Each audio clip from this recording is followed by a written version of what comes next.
Good afternoon, everyone. I hope you all are good. So, we were studying the magnetic effect of current, and this is the fourth lecture of magnetic effect of current.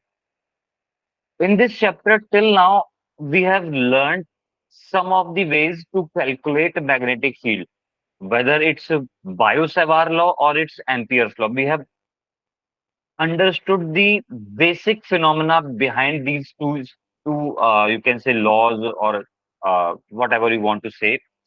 That how to use Biot-Savart law, what are the limitations of Biot-Savart law, what are the limitations of Ampere's law. We have learned all these things.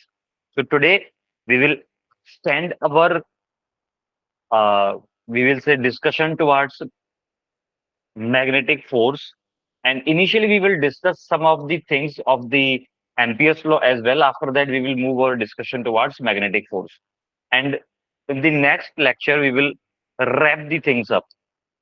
So on this note, we are just starting, and before that, I am just revising few things to you. So let's revise one or two things here. So let's revise. Okay. What if whatever we have learned in the previous lecture, I will say that is one thing that we have learned is whenever there is a current carrying loop, whenever there is a current carrying loop, it behaves as a bar magnet or magnetic dipole. So what is the punchline? Current carrying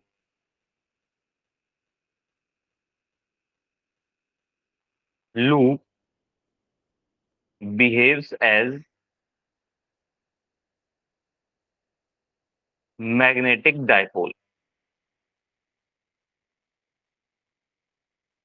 Magnetic dipole means bar magnet. So we are just revising the previous lecture in this particular slide. So what we have learned in the previous slide that current carrying loop behaves as a magnetic dipole or a bar magnet. That is the basic thing that we have learned. And another thing that we have discussed here, the magnetic moment.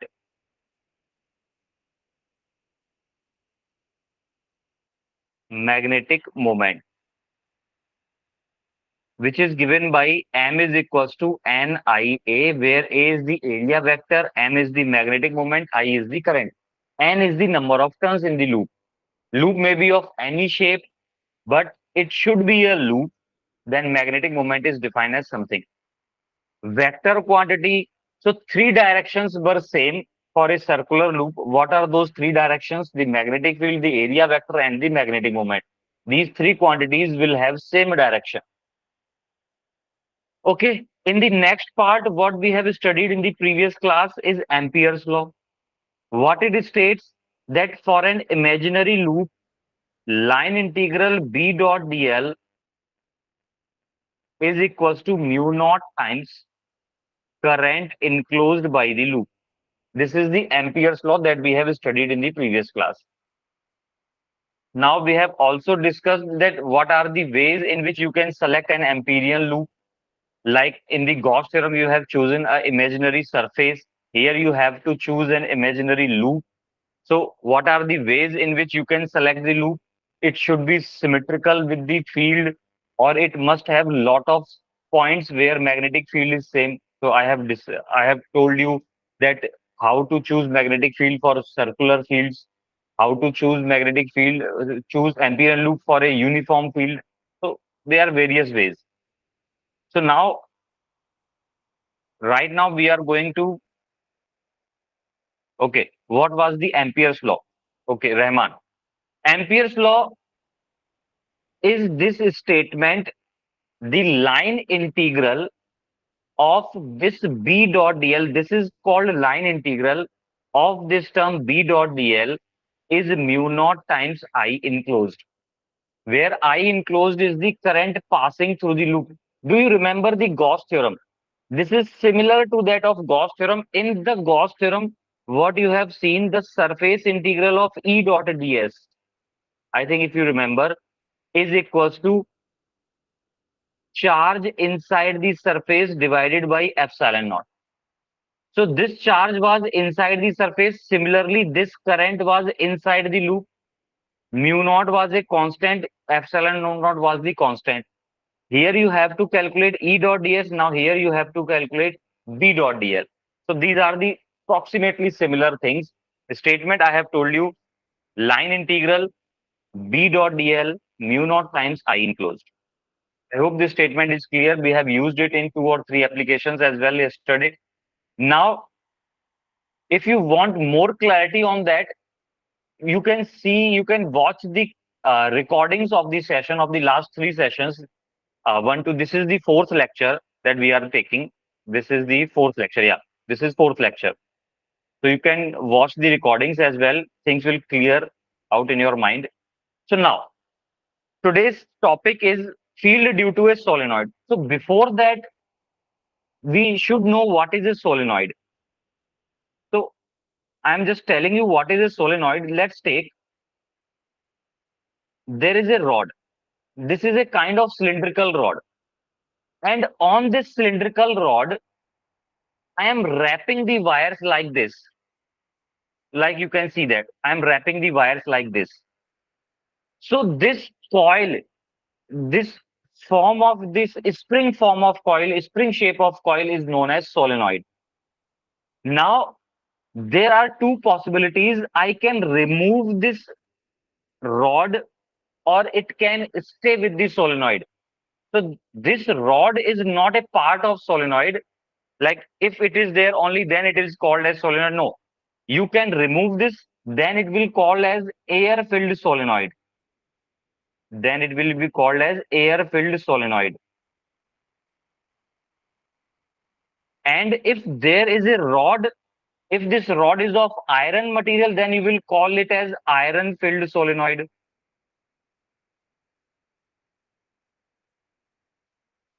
So one thing that is to be very much clear in your mind, that what is a solenoid? A spring shaped coil of conducting wire is called as a solenoid. Very much clear. Now there are one more thing. What is the ideal solenoid?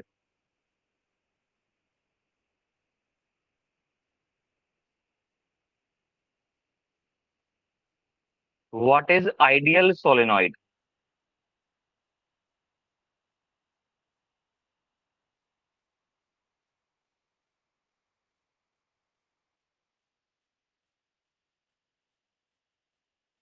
So ideal solenoid is a concept in which what I'm telling you, that if the length,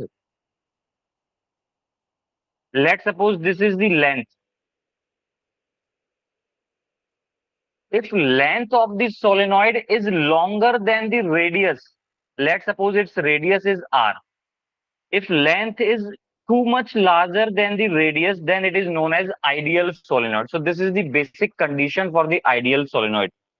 And what if the solenoid is ideal? Then what is the situation? What will be the case in that situation? Like that. For example, if a current starts entering from here and it will leave from here,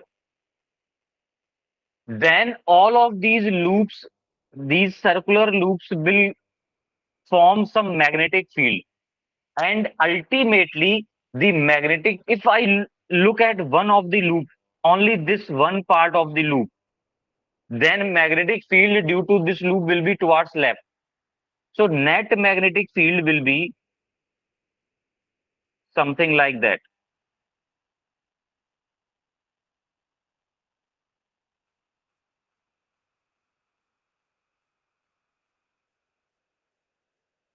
So if you look at this magnetic field, one thing that you should understand for ideal solenoid,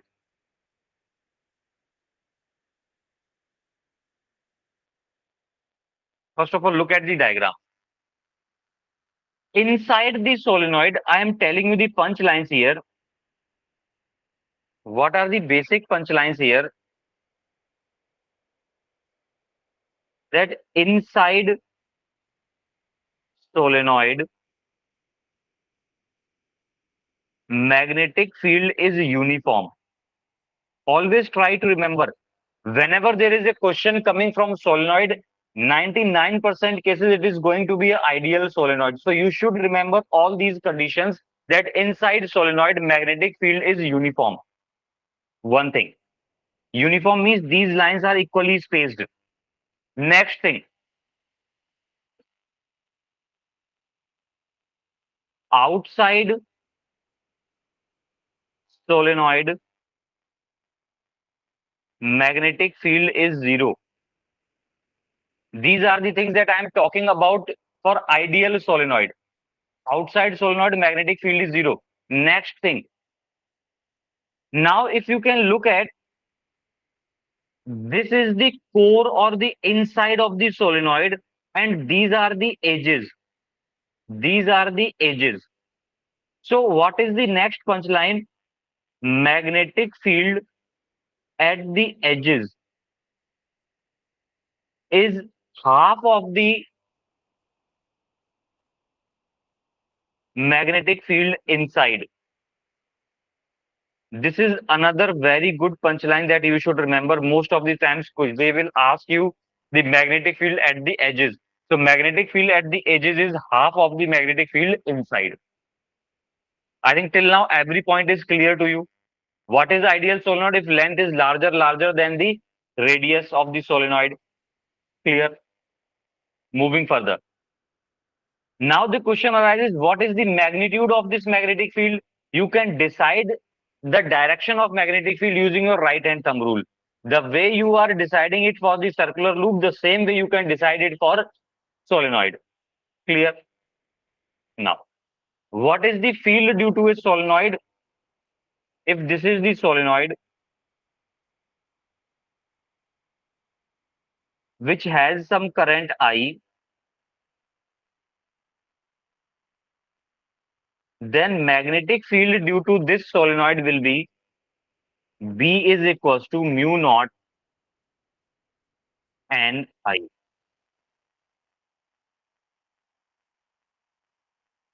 Now I need to define each and every term in this relation. Mu naught, you know that it is permeability. What is N here? N is a very interesting term that you should know. N is what? Number of turns per unit length.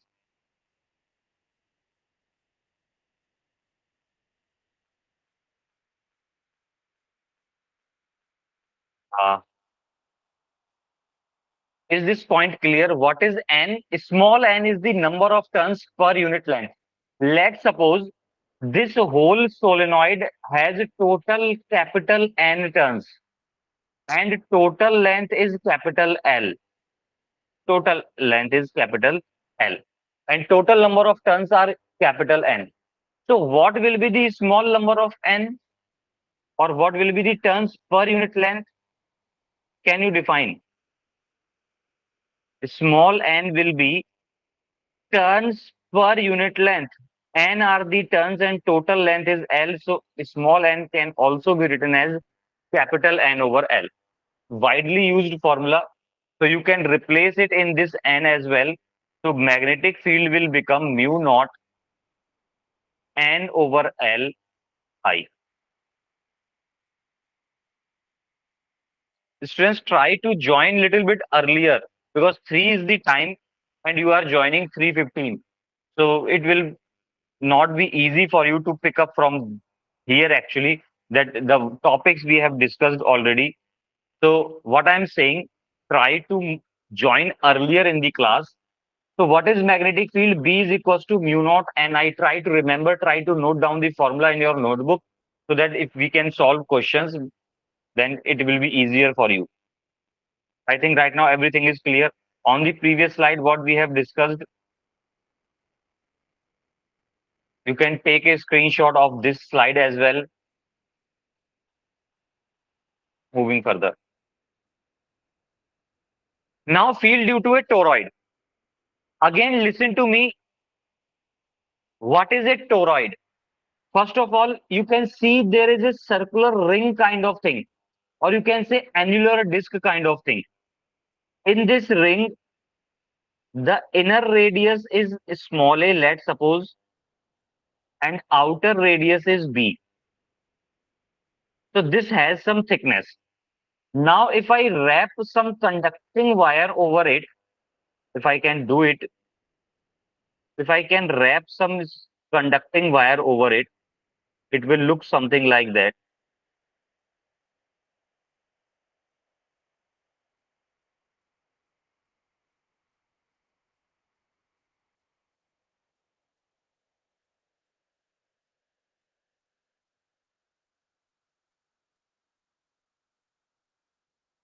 So I'm not going to do it for whole of the lecture. So I'm just doing it very quickly. I hope you can understand what's happening here. I'm just wrapping the wires, conducting wire over it. So let's suppose this is the situation. Sure. So this shape is known as toroid, in which the inner radius is small a and outer radius is small b. So again, there are three possibilities in which you can calculate the magnetic field. One is outside the toroid, one is inside the toroid, and another is in the coil of the toroid. Another is in the coil of the toroid. So try to remember, let's suppose this is point P, this is point Q, and this is point R. And out of these 3 points, first of all, that you should remember that magnetic field at P and magnetic field at Q both are equal and both are zero. That means there is no magnetic field at these 2 points. That means outside and inside the toroid, there is no magnetic field. I think this point is clear to you as well. Now, after remembering this thing, students try to join on time because you are all 20 minutes late. So, by this way, you cannot understand things. Now, let's suppose there is a current I in the loop, in the coil. So, this current I is coming out of the coil as well. Now, the third point, which is R, at this point, we can calculate the magnetic field. So, first thing that is very important to us to find the direction of the magnetic field. You can break this loop or you can break this toroid in the form of some circular loops that you can see that this is a circular loop. I am turning it some with some other color, like you can see that this is a loop. The other part is behind actually, so you can't see that. So this is a form of a loop. In this loop, current is moving in such a direction. So what you need to do, just find out the direction of magnetic field due to this loop only. And by finding the direction, you can get the direction of the field due to the toroid. So for that, you should take your right hand and curl the fingers in the direction of the current. And if you do so, you will find the magnetic field is something like this. If I take a white color pen, you will find magnetic field is something this way. Similarly, for another loop, you will find magnetic field in this way. And in the same way, you can conclude that for entire toroid, magnetic field is circular in nature. Magnetic field is circular in nature like this. This is completely a circular nature field. So this is the magnetic field due to the toroid. The way you can decide the direction of the magnetic field is by using your right hand. Now, let's suppose this point R has some distance from the center as small r. So try to remember the things. Magnetic field at this point R is mu naught n I. Again, the same term I will define. What is n here? Number of turns per unit length.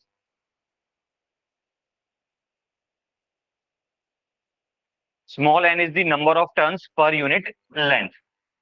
Now, this same formula can be written in another form. Let's suppose This whole toroid has some capital N turns. This whole toroid has some capital N turns. Turns. So now small n can be written as total number of turns divided by total length of this toroid, that is 2 pi r. If it is in circular shape, then total length of the toroid is 2 pi r, where r is what? Average radius. Try to remember each and every word here. Average radius of toroid. I have told you what are the two radius of the toroid. Inner radius was A. This one was the inner radius, if you can see from the diagram. And this one was the outer radius, that was B. So what is the average radius? You can say R is going to be A plus B by. There are a lot of questions that are being asked in the NEET and JEE main examination. From this concept, they will give you a toroid and they will ask the magnetic field. But the toroid has some inner radius and outer radius. So you need to calculate the average radius. Average radius is what? The sum of the two radius divided by 2. And you can put this relation for getting n. And now you can replace it for magnetic field at the point inside. So what we can learn from the conclusion on this slide: magnetic field outside and inside. Outside means point P, inside means point Q, is zero for a toroid, because toroid confines the magnetic field, and inside it magnetic field is uniform, which is given by mu naught n I, where n is the number of turns per unit length. And this n can be written as capital N by 2 pi r. What are capital N? Total number of turns. I think on this slide, every point is clear. Moving further. So let's check your concept. Okay. Before that, can you put this relation of n here so that you can form some other formula as well? If I put this relation here, B is equals to mu naught n over 2 pi r I. Now, students, just tell me one thing. Have you studied this chapter in your classes? Say yes or no, or type yes or no. Have you studied this chapter in your classes? If yes, then it's good for both of us, for all of us. If no, then I can teach you the way, the basic things that you require for the same. No. Okay. JNV Chirang. So, on which chapter you are currently in your school?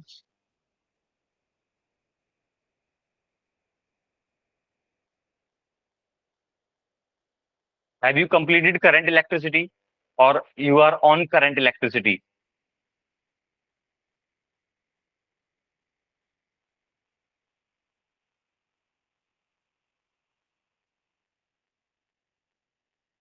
You are on current electricity. Okay. So, just tell me one more thing. After that, we will start the session again. Do you get the links of the recordings of these classes? Is there some space where you get the links of the recordings of the class?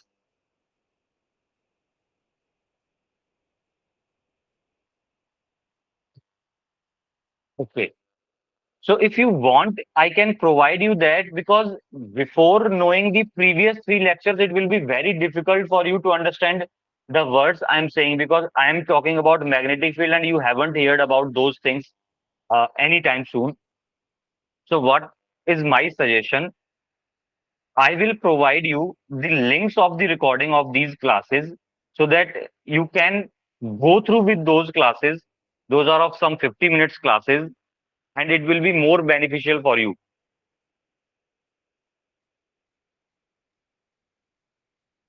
So you can complete your backlog, and then it will be good for you to learn new things.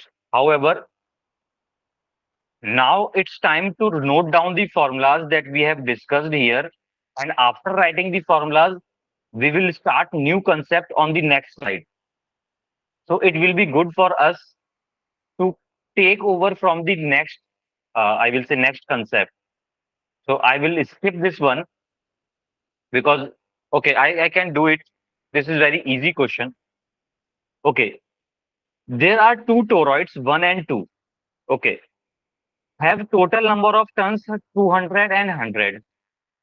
With average radius is given 40 and 20. If they carry same current, the ratio of magnetic field. Okay, so first of all, what is magnetic field due to a toroid? You can remember the formula mu naught.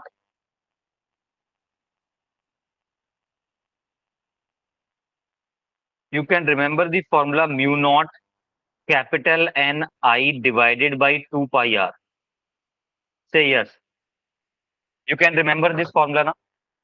So if you can remember this formula, what is the thing that you want to calculate? You want to calculate the ratio of magnetic field.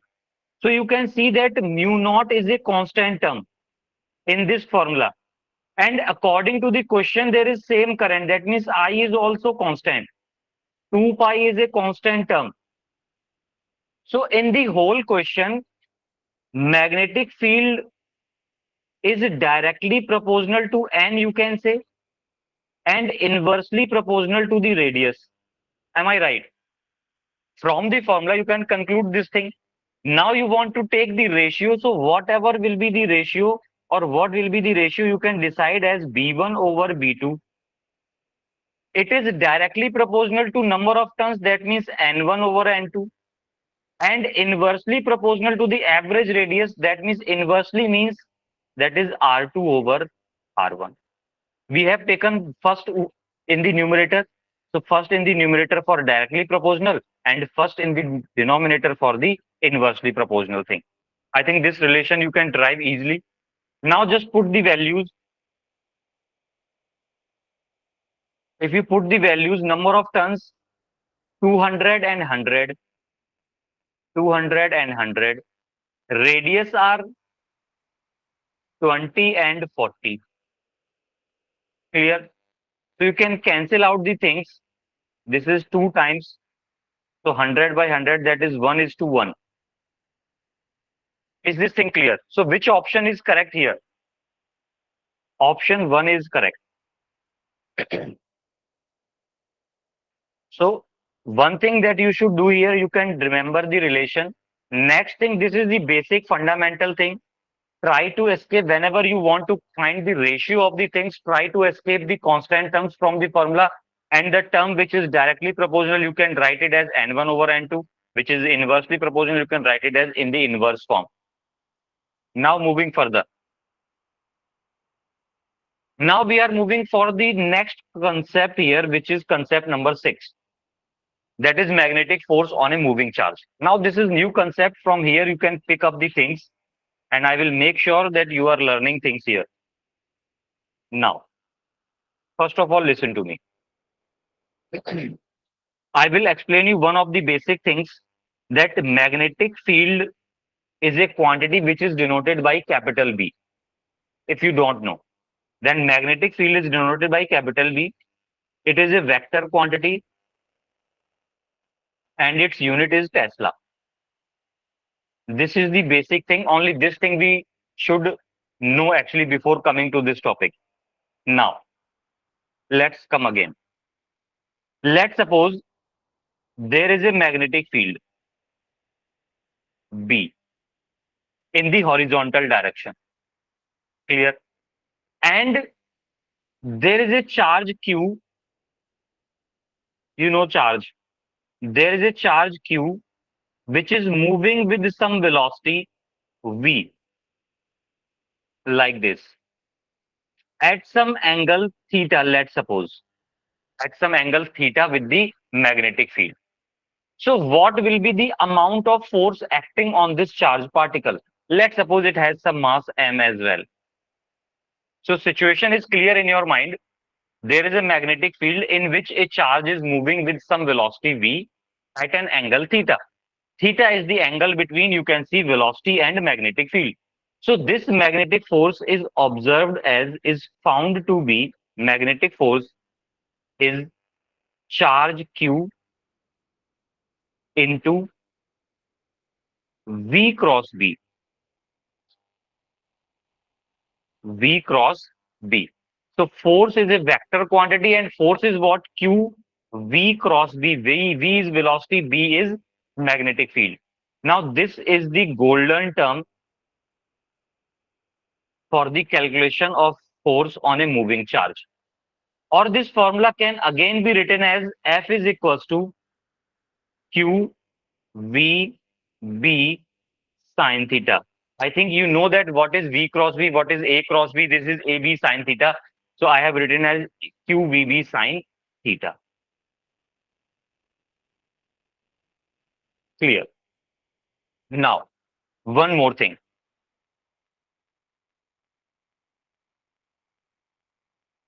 Everybody knows that magnetic force or whatever the force, it is a vector quantity. So this magnetic force will also be a vector quantity and it must have some direction. Now listen to me how the direction of this magnetic force can be decided.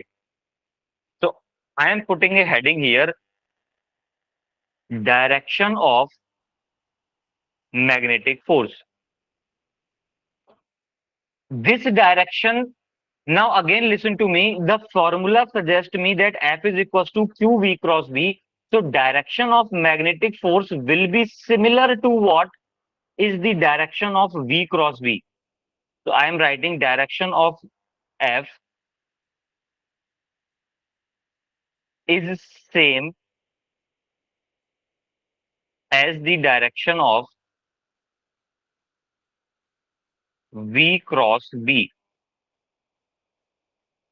as the direction of V cross B. Now remember class 11th where you have learned to find the direction of vector product A cross B. Now again, I will again request you all to join on time. JNV, I didn't read the name properly actually. You are joining very late actually. So try to avoid these things because this is not the way to attend the class. Okay. The direction of force is same as the direction of V cross B. How to decide? Anybody knows that how to decide the direction of V cross B? Say yes or no. If you know this way or right hand thumb rule to decide, then I can skip this part. Otherwise, I have to discuss it in more detail. So just tell me one thing. If you know that, I can move further. Just tell me. Just send a message in the chat box. I'm watching. Am I audible to you?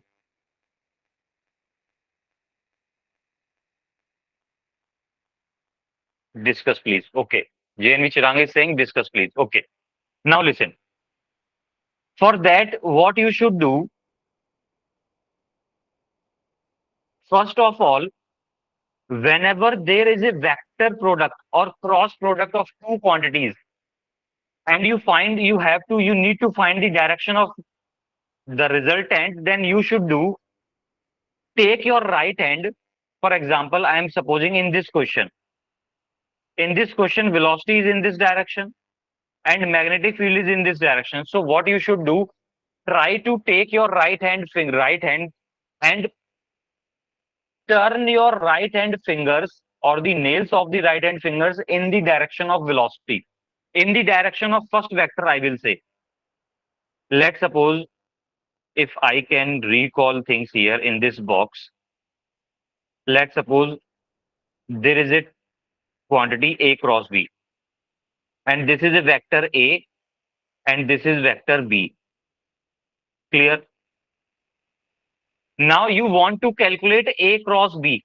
You want to calculate the direction of A cross B. So what you should do, take your right hand and put the fingers or the nails of your right hand in the direction of vector A, which is written first. Which is written first. So right hand fingers, if I put in the direction of A, that means my right hand fingers can go this direction. If my hand is visible to you, like my nails, these are my nails, and these are in the direction of magnetic field, like this way. this way, anyway. But my nails should be in the direction of vector A, that is, it should be in the right direction according to my frame. It might be different for you, but my right hand fingers are this way. Now, my next step is what? Turn your palm. This is your palm, you know that. Turn your palm in the direction of second vector, which is B here. So I will turn my palm in the upward direction. And if I curl my fingers, my thumb will indicate the direction of A cross B. I am repeating my words again. What are my words? First of all, take your right hand, put the nails or the right hand fingers in the direction of first vector. Then from that position, turn your palm in the direction of second vector and curl your fingers. The thumb will indicate the direction of magnetic field at that point, or the A cross B at that situation. This is second vector. So in this case, my thumb is coming outside. So my thumb is coming outside. So it is going to be outside. It is represented as dot inside the circle. This is outside or outward to the plane of the paper. Now, if I discuss one more example with you, try to solve it out. I'm just asking you, you should answer. Find B cross A. And I am giving you a question. This is vector B and this is vector A. And you need to find B cross A. And just tell me the direction of B cross A.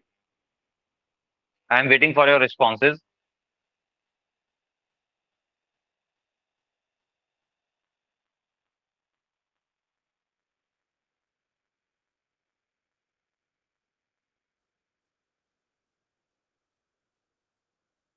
Do it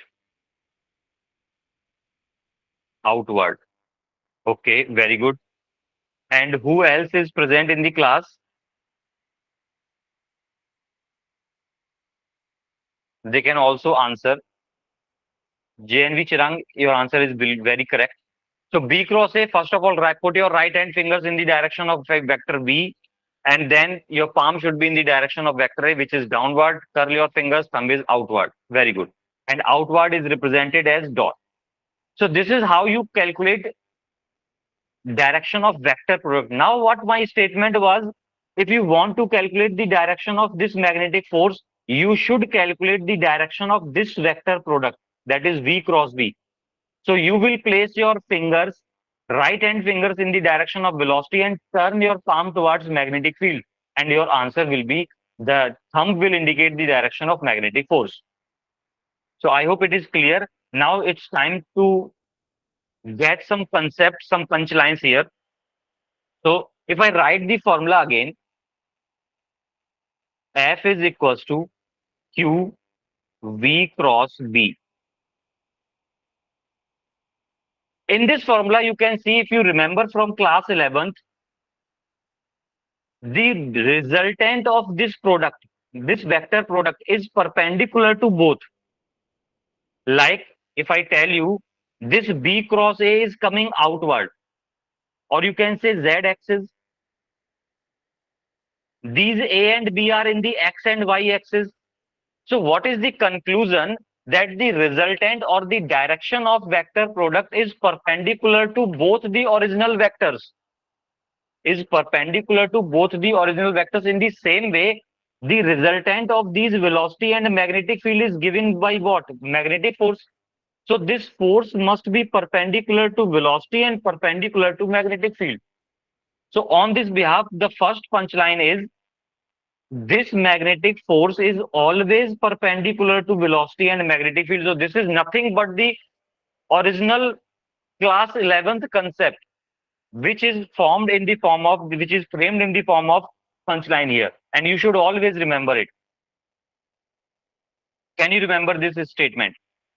Or can you just not only learn this statement, can you summarize the things, how it is happening? V cross V. The force will be perpendicular to both velocity and magnetic field. Next statement that is again very important. if force is perpendicular to the velocity, if force is perpendicular to the velocity, like if you can remember the uniform circular motion, do you know the uniform circular motion? What's happening in this motion? Any particle is moving with uniform speed v will have some centripetal force, if you can remember the things, if you can remember. And this velocity and force are always perpendicular. So the speed of the particle doesn't change. Only the direction of the velocity is changing. That means magnetic force, which is also perpendicular to the speed, it cannot change the magnitude of the speed. And if speed is not changing, kinetic energy will also not change. So what is the conclusion? If you can remember, magnetic force cannot change the speed. And if cannot change the speed, it should not change the kinetic energy of the particle. But what it can do, it can change the direction of the velocity. Only the direction of velocity can be changed by the magnetic force.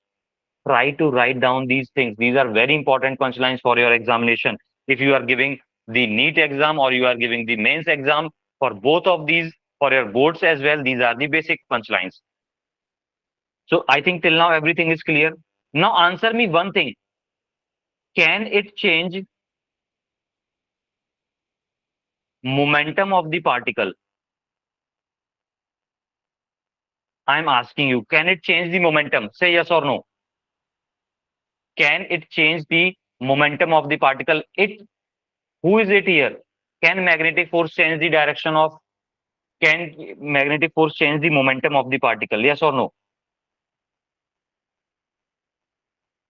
Do you remember what is momentum?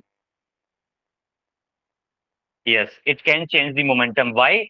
Because momentum is defined as P is equals to mass into velocity.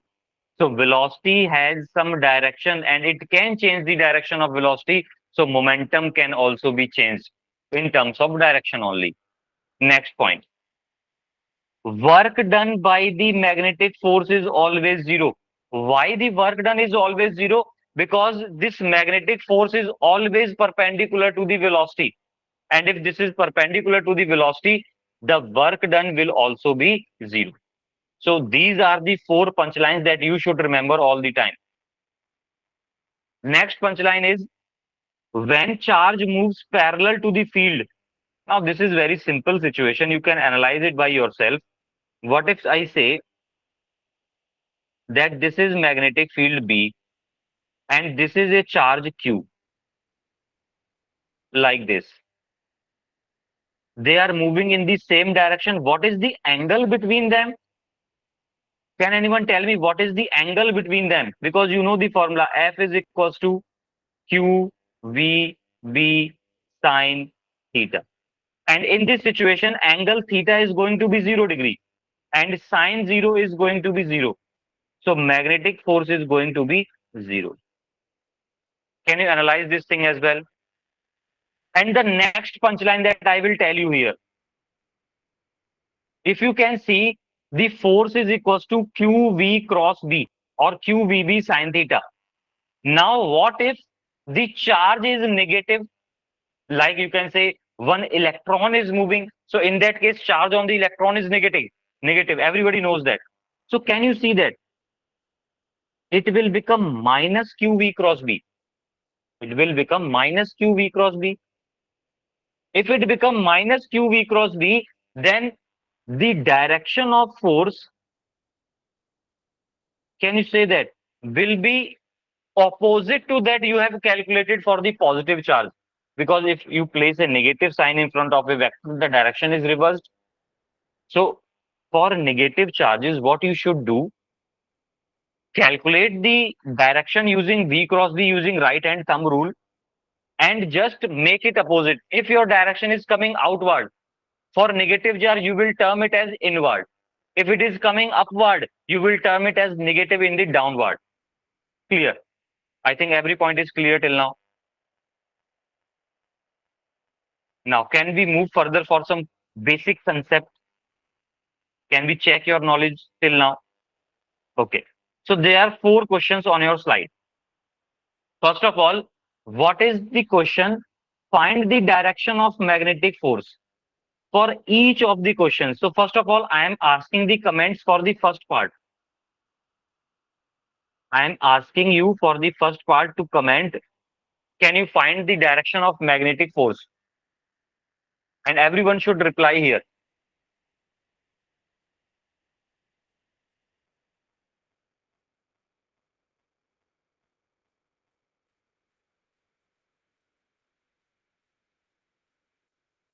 V cross B, you should do.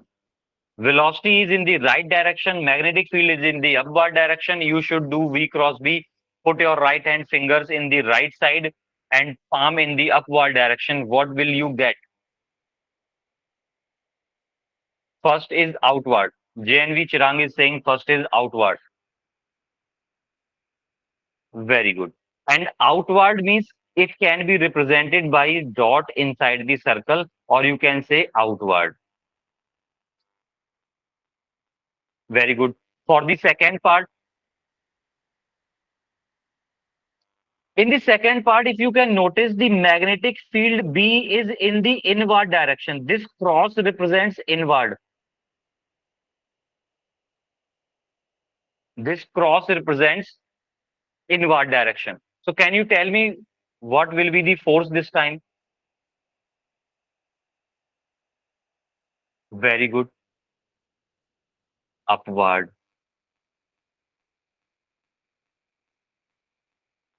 Very good. Now moving on to the next question. Now be alert. Here is the negative charge. Here charge is negative. So what you should do? Calculate is using right hand thumb rule and reverse the direction.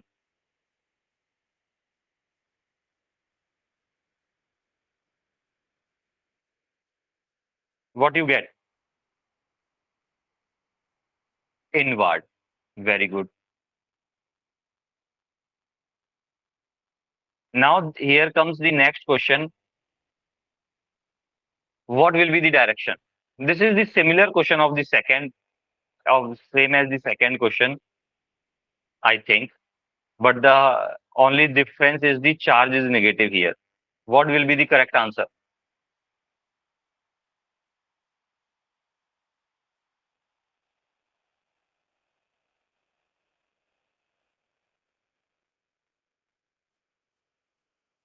Downward.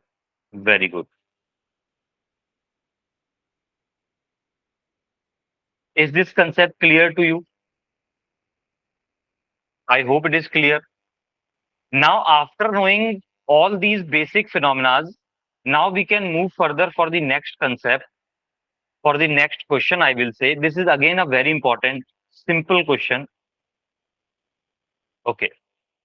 So I am expecting you to solve this question. What it says, a charged particle has some acceleration 2 I cap plus x j cap. This is I cap, this is j cap. In a magnetic field, 3 I cap, 2 j cap, and minus 4 k cap. Find the value of x. Find the value of x. And I am just giving you some 50 seconds to solve this. And 50 seconds are, I will say, longer than usual time to get the question done.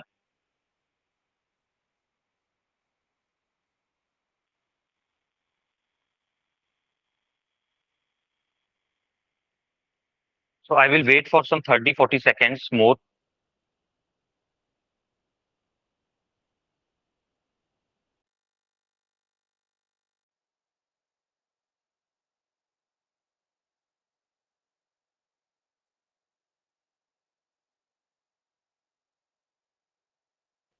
Or should I start?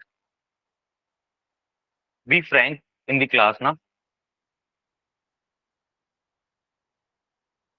Do you get the basic idea what's happening here? Acceleration is given, magnetic field is given. Now remember one thing. What you can recall or remember, that force is perpendicular to magnetic field? Say yes or no. Is it clear now?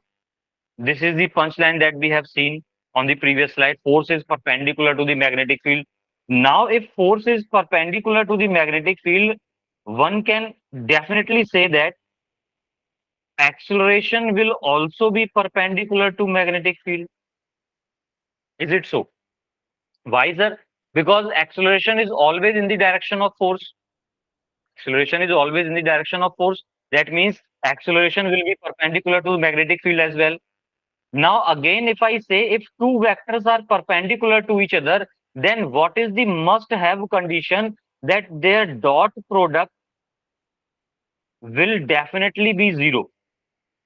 Their dot product will be zero. Now, if you do the dot product, what you can see there,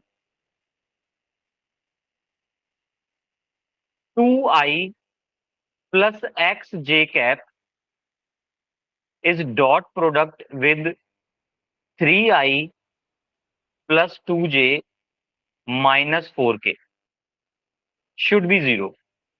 Now, in the dot product, you know that I must be multiplied with I, j with j, and k with k. So, if I do so, it will get 6 plus 2x is equals to 0. So, x will be what? Minus 3. This is the desired result. Is it clear to you? JNV Chirang, is this concept clear? Now, there is a very simple concept test for you. You should answer this question and you will get some 30 seconds for this question to answer. First of all, read the question.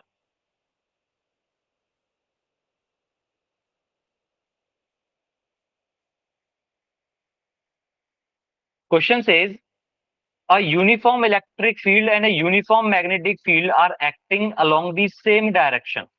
Okay.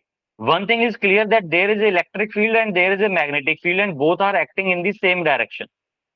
So let's just draw it. There is a magnetic field B and there is a electric field E. Both are in the same direction. Let's suppose in the positive X direction. If an electron is projected in the region such that its velocity is pointed along the direction of fields, that means there is an electron which is thrown in the same direction. This is the electron which is also projected in the same direction with some velocity.